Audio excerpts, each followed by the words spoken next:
Greetings and salutations, everybody. Welcome to the best damn movie-related show on the internet, the John Campea Show. I'm, of course, your host, John Campea, and this is my YouTube channel that I am so honored and privileged to have you joining me here today for this. And why is my speakers not turned off? There it is. Now my speakers are turned off. Thanks for being here today. We got a whole bunch of stuff to cover today, guys. So let's dive right into it. And we start off today with Star Wars news and Solo. Last night, the tickets for Solo, A Star Wars Story, or as I like to call it, Star Wars Solo, officially went on sale last night. You can get your tickets now. And I was telling this story a little bit earlier today on the John Campea Show, or on Open Mic a little bit earlier. Last night, Ann and I were sitting around watching TV, and the little notification went off on my phone. Bing! Like notification, boom, Star Wars tickets, Solo tickets now on sale. So I turned to Ann, because we're going to go see the premiere on Thursday night. We're going to see it on May 10th, so that's in 6 days from now. But we still like to go see these movies on opening night. So I turned to Ann, it's like, are we going to see Solo opening night? She goes, yeah. So right on. Start to order it, right? Now remember, about 30 seconds of time had passed since my little notification went off. And I go on to log in and to buy my tickets and to pick my seats, and the theater is already full. There's only like 6 or 7 seats left in the front row and about 4 or 5 seats left in the back row. Now, fortunately, at the AMC Prime, back row is actually a pretty good seat. So I picked a couple of those, but I just couldn't believe it. Like by the time I got to that page, maybe 2 minutes had passed since the tickets went on sale. And the theater was already full. And I am starting to wonder, begrudgingly, I know you guys have been telling me, so many of you guys have been telling me, John Solo's going to do better than you think. It's going to do better than you think. And I've been saying, I just can't see it breaking 100 million opening weekend with all of the drama, with the directors coming and going. The fact that it's a movie nobody asked for, Solo, nobody asked for a young Solo movie. On top of that, the fact that a bunch of people didn't seem to like The Last Jedi, I just couldn't see this one cracking 100 million. And the tracking says 150, now 170 for the long weekend. And now I go on and see these tickets selling that fast. And maybe it's time for me just to admit, yeah, maybe it is. Maybe it is going to make 150 million plus opening weekend, which is just crazy to me. It's inconceivable to me that it could make that much, but maybe that's the case, and that's what we're heading into.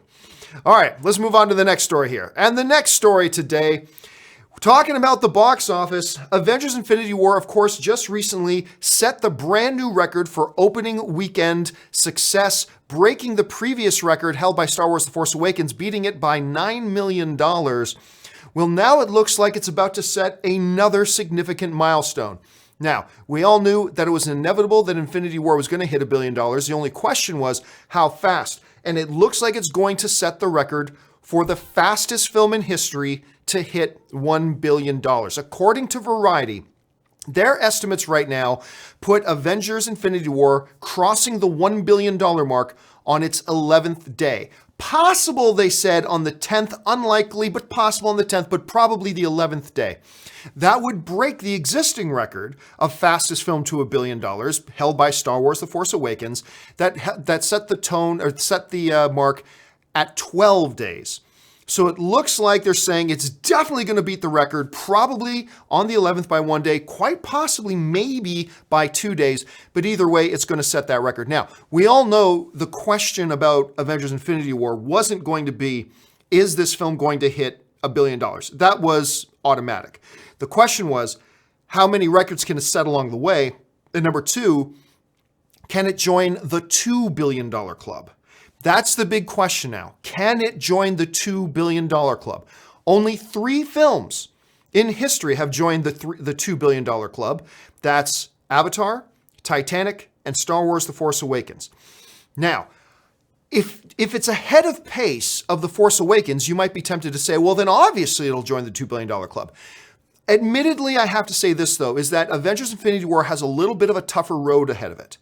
Now, this first couple of weeks, pretty easy going. But on May 18th, Deadpool 2 hits. The week after that, Star Wars Solo hits. Not long after that, you've got other big films, whether it's a Mission Impossible or a Jurassic World or whatever. So it's going to have a little bit of an easier time up front, but then it's going to get kind of difficult. Can it have the legs to get to $2 billion? I think yes. I think we are going to see this film get to the $2 billion club. How much it gets over the $2 billion mark, I'm not really sure, but I do think it'll get there, but it's not a guarantee at this point. The one thing that is a guarantee is some people got overexcited about it breaking the opening weekend record and saying, now it's going to break Avatar's all-time record. No, it's not. It's going to fall about $500, $600, $700 million short of Avatar's record, but it would become only the fourth film in history to join the $2 billion club and quite possibly the third highest grossing movie of all time. So let's keep our eyes on that as it just keeps on rolling. All right, let's move on now to the next story. And the next story we got here is, with all the stuff going on in the news recently about moviepass, the fact that they won't let you see a movie more than once now that Avengers Infinity War is out, and the auditor saying that the financial outlook of moviepass doesn't look so good. Well, things for Sinemia are looking quite fine, thank you very much. Sinemia is reporting that they're actually doing quite well. For those of you who don't know, Sinemia is a direct competitor to moviepass. It functions very similar to moviepass. I use both moviepass and Sinemia. I like using both the cards. I have said before publicly I prefer the Sinemia service. Even though it's a little bit more expensive, it's a more solid business plan, and I think you get better benefits. What kind of benefits? Well, they just announced their new sales and pricing strategy. Here's the sales and pricing strategy for the Sinemia card, all right? Here's the new way. At the top row there, you see to get one single ticket to one movie, two movies, or three movies, okay? So at one movie a month, at any regular 2D screening, it's $4.99 a month. That gets you into any theater. Now, if you live like me in Los Angeles, where getting into a movie is $15 for a regular 2D screening, buying one movie ticket for $5, pretty damn good. What's the advantage though? On top of saving $10 for a ticket, you can buy your tickets online, buy them in advance and pre-select your seats with them, something you cannot do with MoviePass. Now let's go back here. Or you can get two movies a month for only $2 extra, that's $6.99. And of course you still get can buy your tickets online, buy them in advance. Now you get to the elite level, the gold ones. You can get two movies a month for $9.99, but one of those movies a month can be in a premium theater, an IMAX, a 3D, an AMC Prime, a 4DX. One of those tickets per month can be for that theater. Considering where I live, a prime theater like that can be like $22 for a ticket. $9 a month is pretty good. And then you got their top tier for a single ticket is three movies a month, one ticket. It's $14.99. With that, you get three movies. You can buy your tickets in advance, buy them online, and you get one movie that you can see in a premium theater like an IMAX 3D or whatever. Now, that's all well and good. But for me, my membership is not for the single ticket. My membership, where the real value for me of Sinemia comes in, is the 2-ticket deal. So here's what it is. Now, if you look at that bottom row, you see the same thing, 1, 2, 2, and 3. The difference is that's one movie, but instead of just getting one ticket for yourself to that one movie, you get a ticket for you and a guest. So you actually get 2 tickets for that one movie, which is great. Something MoviePass has been promising for about 2 years now and still have never done. So here's it. This is the level I have. I've got the 2-ticket deal. So for one movie with 2 tickets, it's $10 a month. 2 movies with 2 tickets, that's 4 movie tickets. That's $13.99. And of course, just like in the single ticket deal, you get advanced purchasing, online purchasing, all that kind of stuff. Then you get into the gold plans there, the elite plans, which include 1 movie a month in a premium theater. 2 movies at 2 tickets per movie, that's 4 tickets, $19.99. And then the deal that I have is the 3 movies per month at 2 tickets at $30. Now, you might think to yourself, oh, $30 sounds like a lot of money. Remember where I live, okay? An average 2D ticket is $15 where I live, all right? An average Prime ticket, like for an AMC Prime or something like that, is $22. So, what do I get for $30 a month? I get 2 tickets to 1 Prime screening. So that's 2 tickets at $22 each. There's $44 of value right there. Now I can go to 2 other movies and get 2 tickets for each of them. And each of those 4 tickets is $15. That's $60 a month right there. So that's $60 in tickets for the 2D screenings and $44 a month for the Prime screening. That's $100+ in value for $30 a month. It gives me 2 tickets, buy my tickets online, buy my seats. It's a great deal. And it's a business model. And no, I am not sponsored by Sinemia. I really should be. Sinemia, why have you not called me? I've given you guys so much free pump. Anyway, that's $100+ of value for 30 bucks. And this company is going to be around longer than moviepass. moviepass is going to go out of business long before this company does. And so I think the new pricing deal is great. They've lowered the prices a little bit. They've made it more clear how it works. I highly encourage people to check out Sinemia. If you like the idea of moviepass and you've been thinking about, and you're a little bit worried about how shady they act sometimes, I would recommend checking out Sinemia. Anyway, with that out of the way, let's go on to the next thing. One of the upcoming movies, of course, is Deadpool. And there was a little bit of controversy going around recently with a lot of the allegations and things that T.J. Miller has been doing acting stupid. First of all, the allegations that came out that he physically assaulted a woman when he was in college. Then a bunch of other things. And most recently, the fact that he got arrested because he called in a bomb threat on a train because of a woman he got into an argument with. He got off the train and then called in a bomb threat saying that the woman he was arguing with, he thought she was carrying a bomb. Absolutely ridiculous. Could have got people killed. He could face jail time, though I doubt it. Anyway, there was some speculation that maybe T.J. Miller would get replaced out of the Deadpool film, Deadpool 2. They were already shot his stuff, so that was unlikely. However, star of the film and producer of the film, Ryan Reynolds, he was recently interviewed, and while Ryan Reynolds declined to comment on T.J. Miller or his situation, which is the appropriate thing to do, is to decline to comment, he did say that they will not be putting T.J. Miller in the upcoming X-Force movie. So no, they didn't go in and remove T.J. Miller out of the film, but you know this has already caused them headaches because Ryan Reynolds did say and confirm that when we do our X-Force movie, we will not be having T.J. Miller in it. And look, this kind of sucks because I really like T.J. Miller. I think the dude is a seriously funny dude. I've interviewed him a couple times. He's always been a very gracious guest whenever I've interviewed him. Very, very gracious guest. Very upfront, very forthcoming, very welcoming sort of a guy, and I find him to be hilarious. But the type of stuff he's been pulling, it seems like you gotta slap him on the wrist. I don't think you should kill his career forever. No, not at all. But I can understand why somebody like Ryan Reynolds is like, look, we've got to protect our property. You are becoming a distraction from our property, and we just simply got to part ways with you. Now, look, you could make an argument, too, that, hey, maybe there never were plans to have T.J. Miller in X-Force. Maybe they just never planned to have him in X-Force. Considering how relevant his character was in the first couple of films, I think they probably did, and I think this was probably a decision on their part. And Ryan Reynolds never came out and said, oh, and no, we've never planned it. No, he just said, I can just tell you T.J. Miller's not going to be in it. So it looks like that's happening. Let's see if other people kind of shy away from working with him for the time being. We'll see what happens.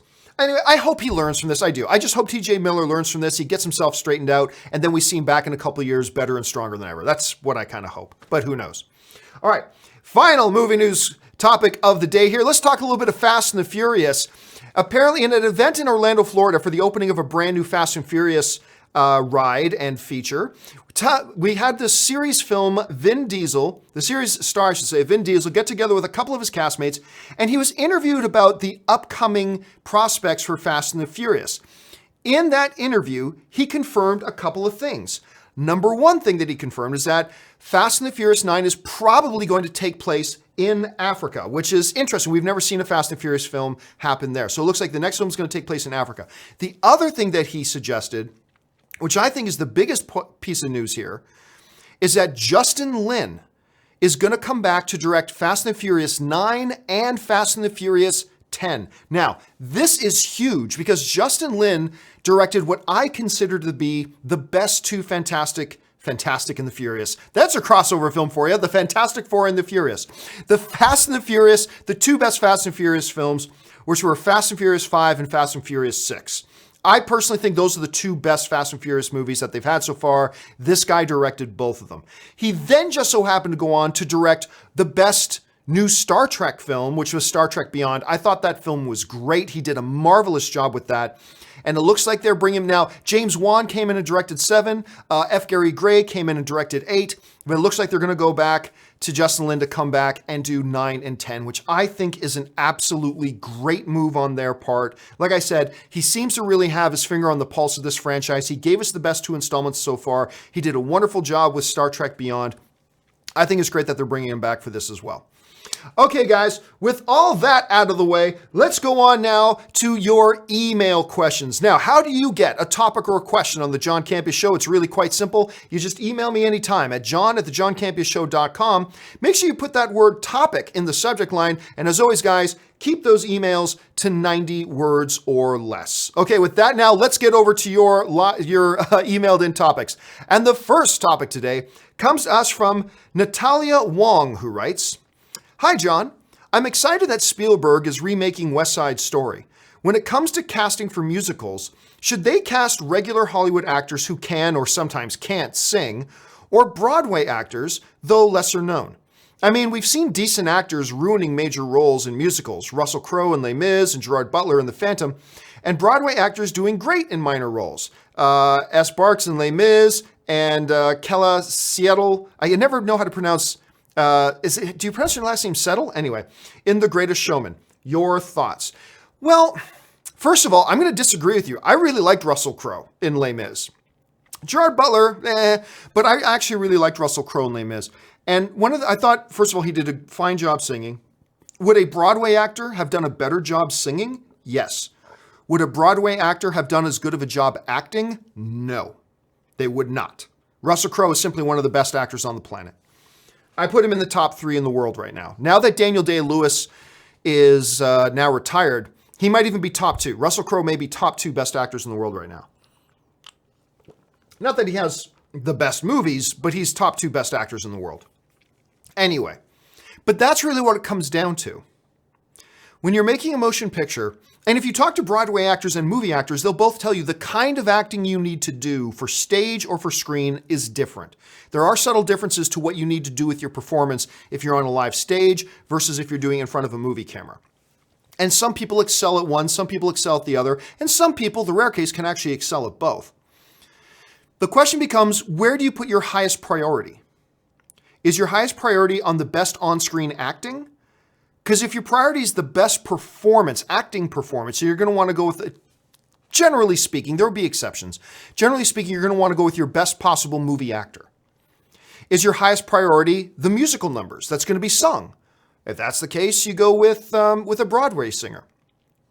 Sometimes you get really fortunate and you'll do a musical and you'll get a Hollywood actor in there to do it, and they'll just absolutely crush it. Like, just absolutely crush it. Speaking Les Mis, a certain actress just happened to win an Academy Award for Les Mis for Best Supporting Actress, and a lot of it had to do with her singing that damn song. I mean, so there is that. So again, it all depends. I think you go for a blend. Like Into the Woods did a little bit of a blend. I think you go for a bit of a blend. With your lead characters, you put in movie actors that can sing the best possible that they can. With more of the supporting stuff around them, go for it and put in Broadway actors to really shore up the vocal strength for the movie. So go with your best acting, on-camera acting strength in your leads. Go with Broadway people to surround them a little bit more to support them with vocally. And I think then you've probably got your best mixture. Anyway, what do you guys think? Jump down in the comment section. Let me know your thoughts. All right, let's move on now to the next email. And the next email today comes to us from Sandeep, who writes, "Hello, John. How's your week going? My week's going very well, thank you. Did you hear FX is making a 10-episode series based on Taika Waititi's movie, What We Do in the Shadows? I'm so excited. It's such a hilarious film, and you recommended that movie. Keep up the awesome work." Well, thank you so much, man. And yes, I did hear the news. First of all, if you guys have not seen, that's Taika Waititi right there. He starred in What We Do in the Shadows. He directed it, and he's also the director of Thor Ragnarok, for those of you who didn't know. And I just look at the picture, I giggle. What We Do in the Shadows is unbelievable. Like, you can't oversell that movie. It is so clever, unrelentingly funny. Like, I'm just laughing my guts out the whole movie. It's just so sharp and clever and quick. It's just fantastic. And it is the movie that got Taika Waititi the MCU job. That's the movie that got Taika Waititi his foot in the door at the MCU to direct Thor Ragnarok. And he's one of the big reasons, if not the most significant reason, that Thor Ragnarok was just so damn entertaining. I mean, he's just fabulous in that. Anyway, Now they've announced they're going to be doing a television series. It's going to be 10 episodes, has been ordered by FX. Now, I believe that's the same network behind Archer and things like that. And Legion is on FX as well. So they've ordered a 10-episode thing of this. Now, the difference between the show and the movie is about these 3 vampire roommates who've been roommates for centuries, living together in a flat in New Zealand. This new one is going to be 3 vampire roommates who've been roommates for centuries, but they're living in New York. And it's a different cast. I know that's going to disappoint some people to hear it's a different cast, but it's a different cast. It still looks really strong. It still sounds very funny. Now, on top of all that, don't forget this too. Taika Waititi's been talking about doing another follow-up movie to What We Do in the Shadows. And if you've seen the movie, you'll know what I'm talking about. Instead of this time following along the vampire friends, he'd be following along the werewolves.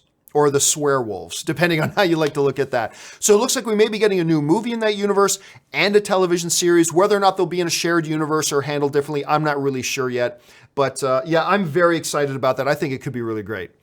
All right, let's move on now to the final email of the day. And the final email today comes to us from Ronald Brownlee, who writes, "There's been speculation that Hemsworth's time as Thor is running out. However, let me pose this to you.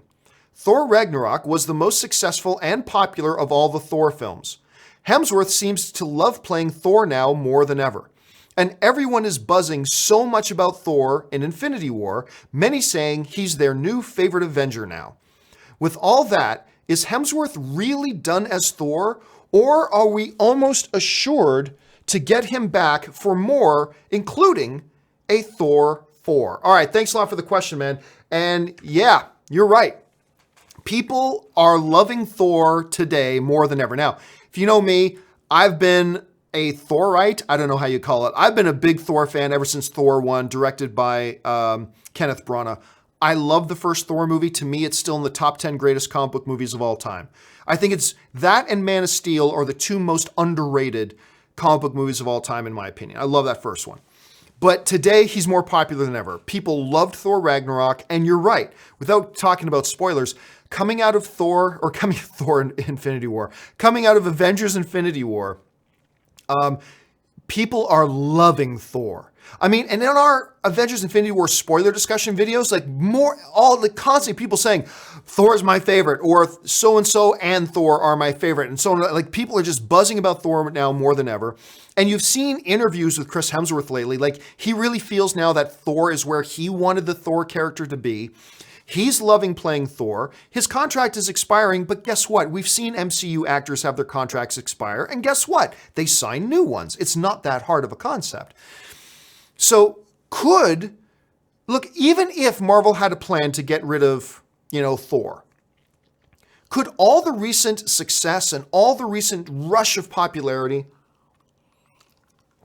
and the new way Thor has evolved as a character, has all this maybe put Disney in a place where maybe they were never going to get rid of Thor? Maybe they were thinking about getting rid of Thor. Maybe they had decided to get rid of Thor. But does that all put them into a place now that, hey, maybe we need to reevaluate this? Like we've just had 2 films where Thor crushed it with the audience. 2 films in a row that Thor crushed it with the audience. And he is more popular now than ever.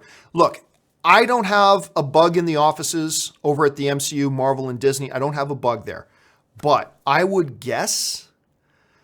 my guess is we are going to see more Thor. I think after Avengers 4, we are still going to get more Thor. I believe that. I think we're going to get a Thor 4. I think we're going to see him in more MCU movies. I just think that. And to be fair though, I've always thought, I never thought they were going to kill Thor. I never thought they were going to kill Thor. Either in Avengers 3 or Avengers 4, never thought it for a second. But I mean, always known it's possible. But I think with his insane popularity right now, I think they were even a little bit on the fence about it or still evaluating it or still thinking about it. I think Kevin Feige at this point's got to go, yeah, maybe we should. And it's not being reactionary because it's not like one film he was popular in. We've seen Thor growing in popularity, going back to those Taika Waititi, Daryl roommate videos, how popular the character got with everybody. Then Thor Ragnarok crushed and everybody loved it. Now they see him in Infinity War and they love him in Infinity War. This is not a reaction. This is a trend. This is recognizing a trend, which is different from being reactionary, where you change your plans with every new little piece of information that comes out. This has been a long time coming. This has been happening over a span of a couple of years. And I think we're going to see more Thor. I really do. Okay, guys, with that stuff now out of the way, let's go over to the live questions. You guys have been sending some live questions. We got about 10 minutes left here, maybe a little bit less than that. By the way, guys, if you haven't sent in a live question yet, probably shouldn't, because I think I've got more questions here sent in the live board than I'm even going to have time to get around to. But if you want to send one in anyway and see it on the companion video tomorrow, that's fine. You can send in a question now anyway. No, you probably won't see it on the live show here. It'll probably be on the companion video tomorrow. Okay, let's get things rolling. And we start things off with Hector Jetter, who writes, Gio, it's not rough. I'm kind of an 80s kid and never watched the Karate Kid movies. You never watched the Karate Kid movies? That's crazy. I've never met a lot of people who haven't.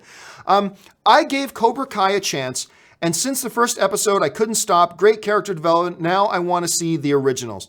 You know, it's funny. A lot of people have been talking about Cobra Kai. I've not watched it. Because quite frankly, to me, it didn't look any good. It looks kind of bad, to be honest with you. But I've had a whole bunch of people tweeting me, messaging me on the shows here, telling me they saw it and liked it. I might have to give it a shot. I may have to give it a shot at this point. Anthony Ashmask writes, which movie has a better shot at beating Infinity War's opening weekend record, Episode 9 or Avengers 4? As Episode 8 only made 1.3 billion and wasn't universally loved, I think Avengers 4 has a way better shot due to momentum. Here's what I'll say right now. Right now, I'll say, first of all, I don't think either of them will beat the record, but right now I would say I think the film out of the two that has the better shot is probably Avengers 4. However, I reserve the right to change that after I see Solo. And maybe I won't change it after seeing Solo, maybe I will. But I think Solo will have something to do with it. Like if Solo comes out, and these are a lot of ifs. If Solo comes out and it sucks, well then there's no discussion. Avengers 4 has the better chance of setting the new record. If Solo comes out and people love it, you know, renew the fire and everything for Star Wars that some people have lost, then you could see, you know, this franchise that its latest movie only made $1.3 billion at the box office. You could see that change things around. So for now, I'm going to say Avengers 4. But again, I reserve the right to see what happens after Solo. And maybe I'll change my mind after that. Maybe I won't. But for now, I'll go with Avengers 4. All right. Anthony follows it up with, I've seen Infinity War 8 times already. Yes, I said 8 times. It doubled the previous record for the highest opening of a Hollywood movie in India. Doubled. It's even crushing the local Bollywood releases. It's interesting to hear that. I've not heard that number before. I did not realize it was doing that well in India. That's impressive. All right.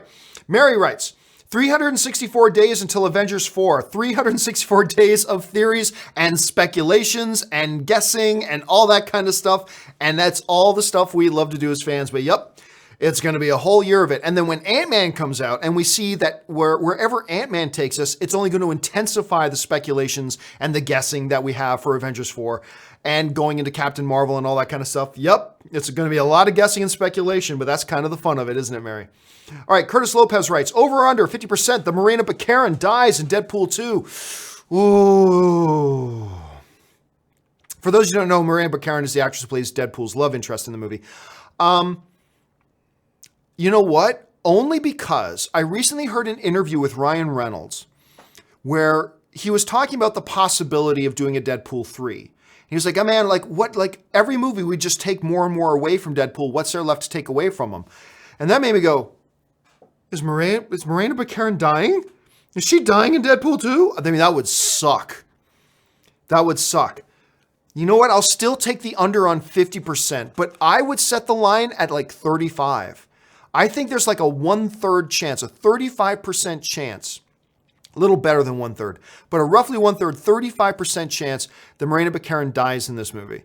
Only because I would have said, 5% chance before, but only because I heard Ryan Reynolds say that in an interview, it's made me go, oh no, it's made me worry a little bit. So because of that, I'll say a 35% chance. So I'll take the under on 50.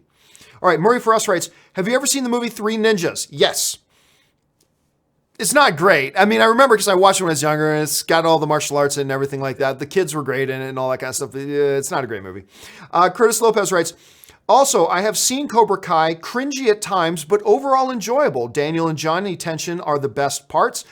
And Curtis, I guess I got to add your name to the growing list of people telling me that I should absolutely check it out. So maybe I will. Will this be the first decent YouTube Red original show? Maybe. We'll have to check it out. Mason Barr writes, saw A Quiet Place and then Ready Player One. Just wow. First of all, what a different experience. Quiet Place, so much of the movie is like silent and all that kind of stuff. Then you see Ready Player One, which is this big bombastic kind of movie, but they're both excellent films. That's a great double feature, Mason. I'm glad you had that experience because those are both excellent movies. Franklin Donahue writes, feelings on Bucky in the MCU. His story has been going on for a while now, but in his first Avengers movie, he didn't have any memorable moments. It feels like they don't know what to do with him. I think they know what to do with him. And I think, because I'm not going to give away any spoilers for Avengers Infinity War, but at the end of Black Panther, they refer to him as White Wolf. White Wolf was a character in the comics who was like an adopted, clearly white brother to Shuri and T'Challa. And they started referring to him as White Wolf. I think, could be wrong here, this is a bit of a stretch. I admit this is a stretch, okay? I'm just admitting that up front. But hey, we're film fans, we're stretching. I think Bucky's future is in Wakanda. I think if anything, we're going to see Bucky become a fixture in the Black Panther movies. That's what I think. Maybe I'm dead wrong, but I'm kind of thinking that's what their plan for him is moving forward. Just guessing though. Okay, time for just a couple more here. This one comes to us from Boromint, who writes, hey John, in Korea, some people or some movie theater chains have Tempur-Pedic beds for seats. Would you like to see that in North American? Yes. I mean, don't get me wrong. The seats in regular movie theaters, yes. In the theaters like the AMC Primes that have the plush leather recliners, I'm good with the plush leather recliners. But for like, compared to regular seats, putting Tempur-Pedic foam in those, oh my God, that would be awesome. I have recently invested. I just spent more money. I think it was about a year ago I did this. I spent more money than I have ever spent on a bed in my life. And I'm just too embarrassed to even tell you how much it was. But, you know, my wife convinced me, you spend more time on this bed than you will on any other piece of furniture you'll ever own. And that's true, because you're spending like 6.5 hours out of the day on that thing. And it has changed my life. It has changed my life. I'll tell you what, it has changed my life. But yeah, I would love to see that. I would love it if they would do it. I mean, I got to imagine it'd be kind of expensive to do it, so I don't know if they would, but that would be great if they did. James Welsh writes, what will make more Episode 9 or Avengers 4? Already had that exact same question. I'll say Avengers 4 for now, but let me see how I feel about that after I see Solo. Michael Solaric writes, so I just bought IMAX tickets for my brother and I for Solo opening night. His first IMAX movie. What better movie to start off with than Star Wars? And you're right, like for an IMAX movie, like something that's going to really take advantage of the screen real estate, a movie like Solo, it's looking great. I was not excited about this. I was like looking forward to it because it's a Star Wars movie. I was not excited about it till I saw the latest trailer. Then I got excited. Now I'm seeing a lot of stuff that I'm enjoying. And the fact that they're doing their premiere like more than 2 weeks before the movie opens, that's telling me they've got a lot of confidence in this film. Maybe it's good confidence, maybe it's misplaced confidence. We'll find out. I'll be able to let you guys know in about a week or so. Ben Rayner writes, did you see the Darth Vader Rogue One scene with the immigrant song playing in the background? Totally badass. Yes, I did. I actually saw it this morning. I saw it this morning or a little bit earlier today for the first time. It's great. Basically, it's just the Rogue One scene with Vader, and it's just the same scene, all the same sound and everything, with the rebels running around, and then they go into that corridor and there's Vader, and once the lightsaber turns on, it's dun, dun, dun, dun, dun, dun, dun, dun, dun, dun, like the song that they use in Thor, gets played, and it's great. It's it's thumping. I like it a lot. All right, final question today. And again, for everybody who sent in live questions that I don't have time to get to live, don't worry. They're going to be included on the companion video that will go up tomorrow, so keep your eyes open for that. Eric the Normal One, I like that name, writes, what do you think about putting audience reactions in DVD releases, such as a commentary, to watch the movie with sort of an audience? Hope it makes sense. I wouldn't. I mean, just from my own personal point of view, I don't see any value in that. if I popped in a Blu-ray and I saw one of the bonus features is watch audience reactions to the movie. I don't know. I don't know that it would be a very, very rare film that would be interesting for. Like, would something like that be interesting for Avengers Infinity War? Sure. It'd be interesting for that movie, but 98, 98 out of 100 movies, I don't see there being a value. I would have no desire to click on and watch that. So as one special feature for one particular movie, like something like Avengers, maybe, but as a general new form of special bonus feature on a DVD or Blu-ray, I don't think so. I don't think that's something that would interest me. But maybe it would for you guys. Let me know. All right, guys, that will do it for me for today's installment of the John Campea Show. Thanks so much for joining me here. Hey, guys, listen, don't forget, if you enjoy my shows and enjoy my programming, do me a favor. Head on over to www.patreon.com. Get all the information about what it means to be a Patreon supporter of mine. Also, how being a Patreon supporter keeps this show on the air, and also the benefits there are to being a Patreon supporter, like audio-only versions of the podcast, the Facebook groups, and behind-the-scenes videos, things like that. Then maybe you'll want to become a Patreon supporter too. If you do, that's awesome. And if you don't, that's totally fine. I'm just glad you're being here, a fellow film fan with us. All right, guys, that'll do it for me for now. Thanks so much for joining me. My name's John Campea, and until our next video, bye-bye.